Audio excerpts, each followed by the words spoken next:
In this video, we're going to be watching the master Pepe Romero teach how to play rest stroke or apoyando. And if you don't know who Pepe Romero is, he is a Spanish classical and flamenco guitarist who is a legend and, like I said, a master in the Spanish guitar world. And just to prove that, I'm going to play a clip of him playing for you really quick. But if you struggle with speed and playing fast scales, especially rest stroke, which a lot of classical guitarists do, this is the video for you, because I think Pepe really reveals kind of two of the most important secrets when it comes to unlocking your scales and your speed playing rest strokes on guitar.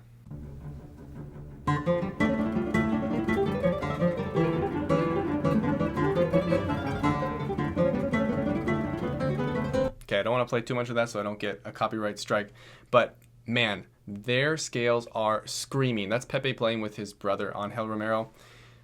My gosh, like sometimes people tell me, oh, you play really good scales, but then I'm like, no, I want my scales to sound like that. That is just insane how they can just seem to fly across the strings, and it's all rest stroke.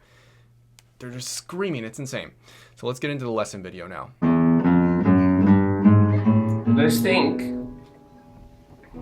not so much right now, let's not think so much about when you play, as that at the moment that one finger consciously play, the other relaxes. And it must be at the exact same time. This motion is again like tremolo. Yeah. Play. Play, but then relax. And it must be perfectly synchronized, the playing of one finger with the relaxing of the other.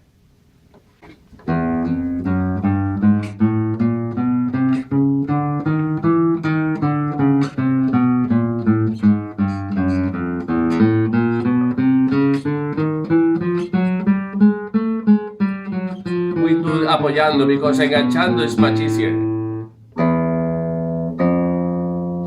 Yes. But it is conscious that I help. When you play slow. Yeah, slow. Okay. When you play fast, not. Okay.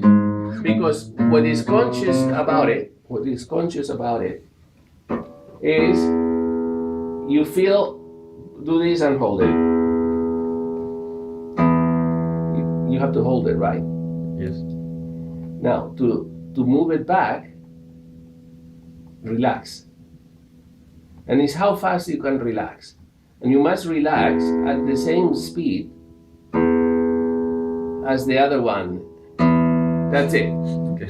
So yeah, I'm good. I think it's so interesting because the concept that he's talking about seems so simple and it seems so easy, where he's like, pluck the string and hold it. And then he's like, you have to hold it, right? And you're like, oh yeah, I am holding it, right? So relax it, right? And when you relax it, that's when the finger goes back and essentially is now prepped to play again, right?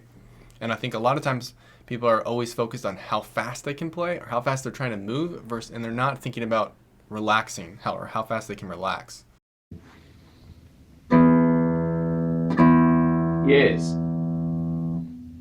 The next one. Yes. Right, but the thing is, this motion is only relaxed.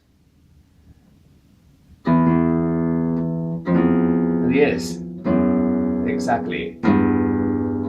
What it helps is you don't think so much about the actual playing. You think about the string you're resting on.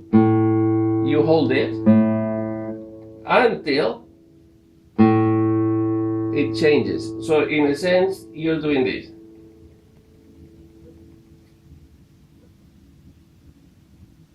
That movement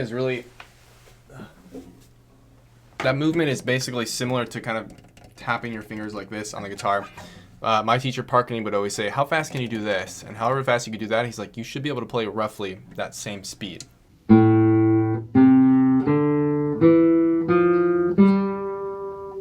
And this tirando? Like tremolo. No.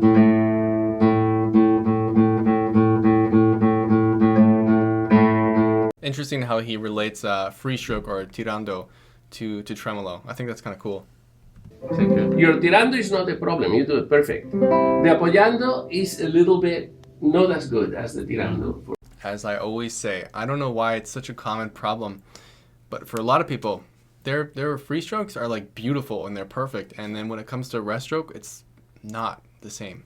I don't know why. I think it's just a lack of practice, I think. For you.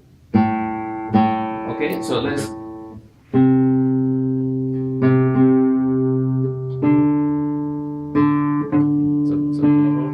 Now, here is what you're doing too. Look. You're reaching for the string with a finger. Or I will say this, maybe it's not that they have a lack of practice, because I've seen really, really high level players who pretty much only play free stroke. I think what it is a lack of desire. You know, it's like they don't want it. If you want to have good rest stroke or play good rest stroke, if you want to play good rest stroke, you have to want it, you know, and you have to work for that. And probably the free stroke becomes more natural and comes more easy, and so you end up, I don't know, people end up avoiding it and just not developing it. And with the resting finger, you bring the arm.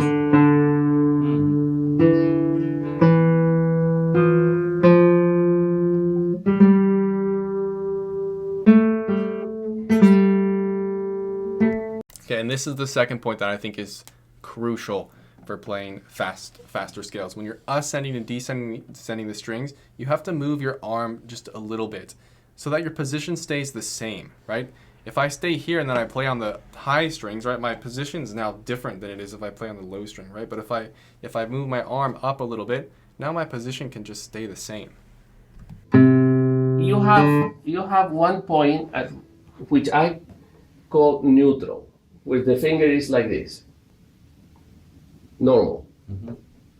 You don't want to make this point, you don't want to reach with the finger. So it's just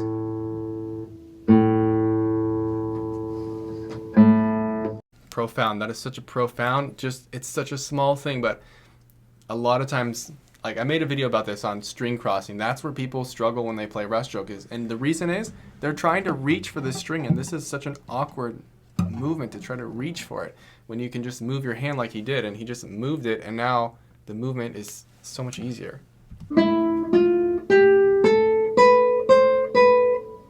but you'll never be as fast as you can. You'll never be faster than you can relax. That, my friends, is the secret. You will never be faster than you can relax. This. That's what gives you the speed. It's how fast you can relax. It's not how fast you can play. It's how. I think that's what people focus on, is how fast they can play, but that just kind of doesn't get you anywhere, right? It's how fast you can relax. How fast you can relax. Yes. So it's very important you practice slowly, tempo, with very fast relaxing. I understand, like, so I make the first note, then my second. I'd actually say maybe that's a third secret, is to practice slow with fast relaxing. Yes. Here comes there, I build intention, and when I want to release, in the same moment Exactly. in this moment when it's That's everything makes yes. work. So it's not like I was learning before. You learn with staccato, learn with this. This is completely other. It's just with relaxing and with with.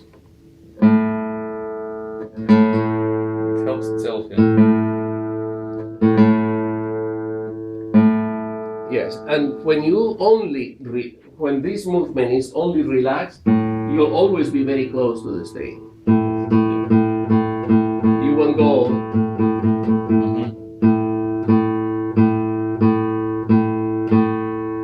Okay. Yeah, understand. Clear. Good.